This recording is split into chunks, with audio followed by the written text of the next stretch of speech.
Hello and welcome to Archaeologists Anonymous. I am your host Sean Silvia, and today's topic is Pompey's Pillar in Alexandria.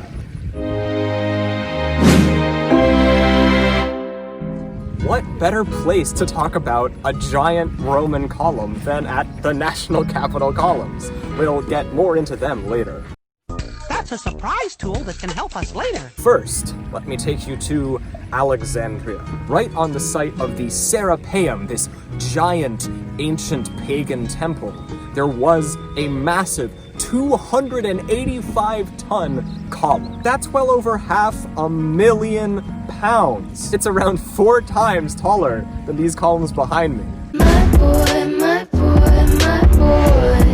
What's really impressive about this humongous column is that it was monolithic, just like these columns, which means it was made out of just one stone.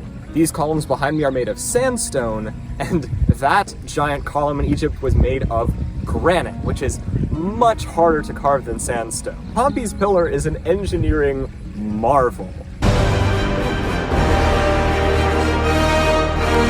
Pompey's Pillar is also a classic Roman triumphal column, and the Romans loved to erect triumphal columns, especially in forums throughout their empire. This column would have been incredibly impressive to the people at the time. Since it was so tall, it would have really dominated the skyline of Alexandria. You could see it around for miles. These columns were a massive undertaking, and, these were made 2,000 years later. Imagine that giant monolithic column 2,000 years ago, 4 times the size of these. I keep it juicy, I eat that lunch. Pompey's Pillar is really incredible, but it's not actually related to Pompey. And if you don't know who Pompey is, he's a very famous Roman general who Caesar defeated in the Civil War. So it's not actually related to him. It was actually built during the reign of Emperor Diocletian in 298 AD, which is nearly 350 years after Pompey died. So it has nothing to do with Pompey, despite the name. It originally had a giant red porphyry statue of Diocletian on the top. So it's this giant monolithic column with a giant statue on top of it. The Romans were really extra. Hands and skimming stones.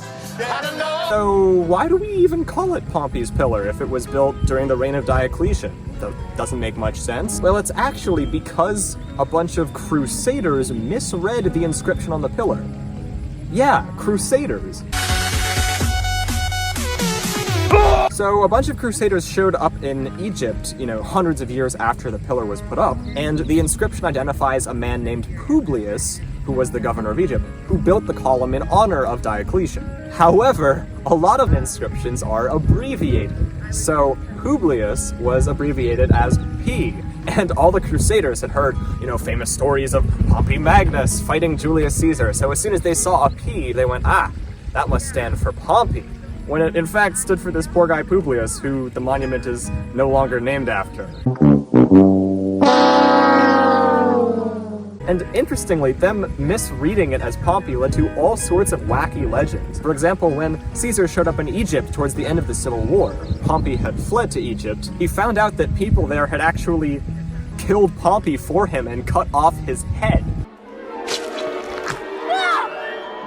Which Julius Caesar didn't like. He wanted to have Pompey as a live captive, but that's beside the point. The legend goes that the reason it's called Pompey's Pillar is because that's where they put Pompey's head to display to Julius Caesar on the top of the column. Now, that makes no sense because a head on top of it you would not be able to see, especially from the ground. So that's just a bit of a ridiculous story that has to do with Publius's pillar, which we now call Pompey's Pillar. What you gonna do? It's a switcheroo. Okay, so what's the deal with Publius? Why would he dedicate such a massive construction to the Emperor Diocletian? It would have cost so much money and so much effort to put up such a massive pillar. Why did he do it? Well, part of it was proving his allegiance to Emperor Diocletian. Emperor Diocletian had just won a civil war, so it was a very powerful statement of allegiance to the emperor. I acknowledge that you won the Civil War and you are the rightful emperor, and he's getting in the good graces of the emperor. Yep.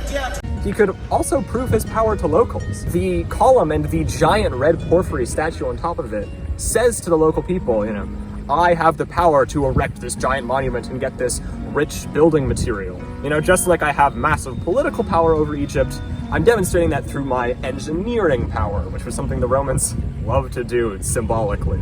So basically, he's getting in the favor of the new emperor, and he's flexing on the people of Egypt. Bad and bullshit, bad, cooking up dope with a Uzi. Okay, so I bet you're wondering what's going on with these columns in East DC. These were not dedicated to an emperor. They weren't even dedicated to a president. They actually used to be in the US Capitol. But they were actually removed in 1958 because they were doing renovation and rebuilding, and they weren't big enough to fit with the new construction. So the columns were sort of in storage for a while, and a few decades later they were put up here in the National Arboretum.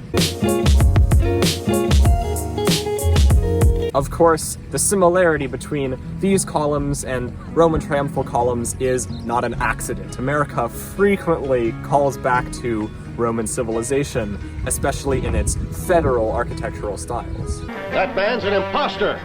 And this is a pretty cool place that not that many people in DC actually know about, even the locals like me. Now, admittedly, they are less impressive than Pompey or Publius's pillar, which actually weighs more than all of these columns combined. So, Roman Egypt was sure an amazing place.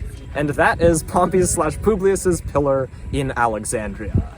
Thank you so much for watching. I have been Sean Silvia with Archaeologists Anonymous. Don't forget to like, subscribe, watch another video, and see you on the next one. I built a pillar in Egypt to show the Romans I was cool. When it finally got put up, the emperor stood up as a statue right on the top. I'm showing off my allegiance. Built this pillar just to prove I'm a political power. Oh, can't you see my tower that rules the urban backdrop?